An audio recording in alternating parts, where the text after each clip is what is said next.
Неліктен аз сөйлеу керек? Сіздіңше оның пайдасы қандай? Сәлем достар, менің арнама жазыла кетіңіздер және лайк басуды ұмытпаңыздар. Халықта аз сөз алтын, көп сөз көмір деген мақал бар. Үндемеген үйдей пәледен құтылады деген даналарымыз. Психологтарда үндемеу үлкен күш дейді. Неге? Аз сөйлеудің, үндемеудің қандай пайдасы бар?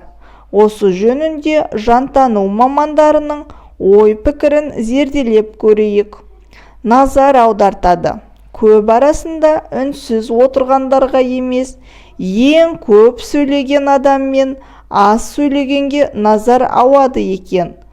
Ал аз, бірақ саз, яғни мағыналы сөйлеген адам көптің есінде қалады. Ұжымның мектептегі ата-аналар жиналысында немесе құрдастар отырысында көптен ерекшеленгіңіз келсе, өзгелердің назарын аударғыңыз келсе, тақырыпқа сай өте аз сөйлеңіз дейді психологтар. Ораторлар аудиторияның назарын өзіңізге аудару үшін бірер сәт үндемеудің пайдасы зор екенін айтады. Бұны сөз бастау алдында жасасаңыз тиімді. Сонымен қатар, әсіресе лектор немесе тренер көп адам шулап тыңдамай жатқанда 2-3 минут үндемей қалса, группа бірден тынышталып, назарын аударады екен.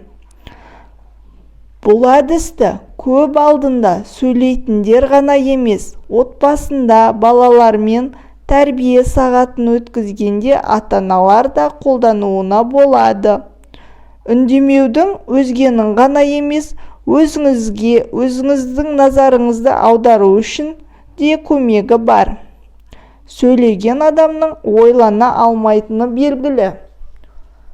Өміріңізге шолу жасап, қандай да бір мәселенің шешімін табу керек болса, телефонды сөндіріп, бір күн немесе бір апта оңашаға кетіңіз. Ешкіммен сөйлеспеген кезде адамның ойлау жүйесі жақсы жұмыс істейді екен, дейді мамандар. Құрметті арттырады. Яғни, тамада көп сөйлейді. Өйткені ол оның жұмысы. Тамада немесе отырысты басқарып, сөйлеп жатқан адам бар жерде басқаның жағаласып көп сөйлеуі мәдениетсіздік. Мейлі білетініңізді де айтарыңыз да көп шығар, бірақ ол барлық адамға ұнай бермейді. Сондай-ақ сіздің не айтып отырғаныңызды кейбіреулер түсінбеуі де мүмкін.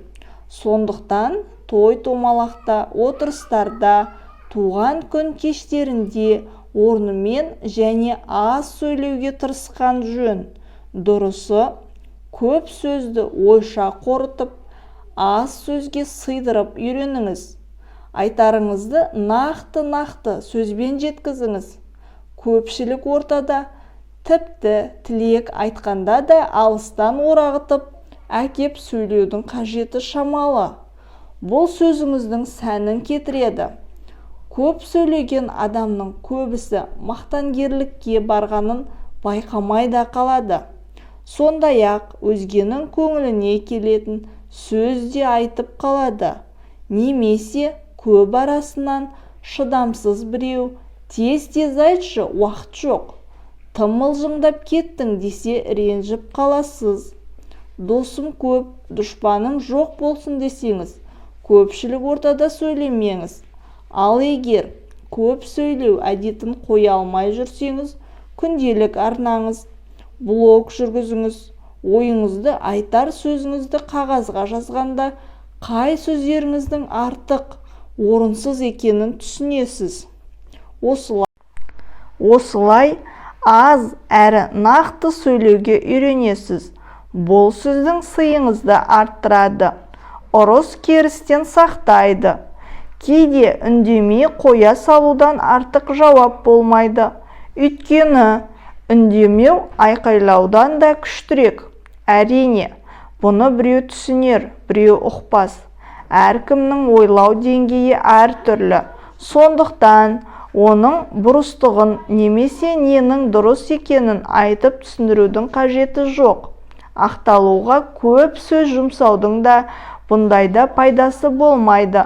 Түсінгісі келмеген адам бәрібір тыңдамайды. Менікі әрқашан дұрыс деген ұстанымдағы адам ешқашан өзгені мойындамайды, естімейді. Мұндайда үндемей қоя салу керек, дейді психологтар. Иә, сенікі жөн екен деудің қажеті жоқ. Жай ғана үндемеңіз, болды. Егер кінәлі болсаңыз, сіздікі қате болса, кешіріңіз деп, одан соң үндемеген дұрыс.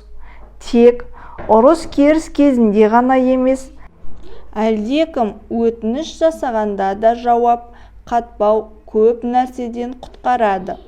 Қаншама жоқ дегеніңізбен түсінбесе немесе өтініш жасай беретін туысқаныңыз болса, кезекті хабарласқанында жоқ деп айтудан қиналсаңыз, үндемей қоя салыңыз. Бұл көп сөзден және дөрекі сөз айтудан сақтайды. Жауапкершілікті алудан қашсаңыз, екі оттың ортасында қалғанда да үндемей, көп нәрседен өзгенің ренішінен, кінәлаудан, мәселеге араласудан, дау-дамайдан құтыла аласыз. Даналыққа тәрбиелейді. Қайғы жұтып отырған адамның қасында үндемеген абзал. Мысалы, дәрігер шоштарлық диагноз қойды, немесе күйеуі қайтыс болды. Жылап отырған адамға мұндай кезде ақыл, пәлсапа, тағдырлас бір жанның қазіргі өмірін мысал ету қажет емес. Қаншама рет айттық қой, емдел деп тыңдамадың, емді созып жүре бердің өзің.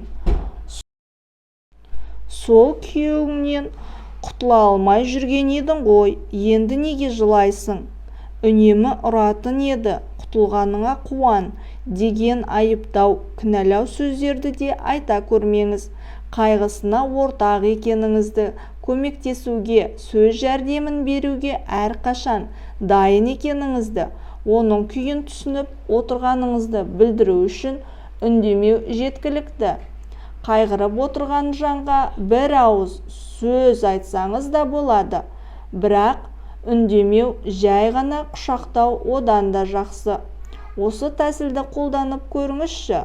Сол сәтте үндемегеніңіздің дұрыс болғанын кейін түсінесіз.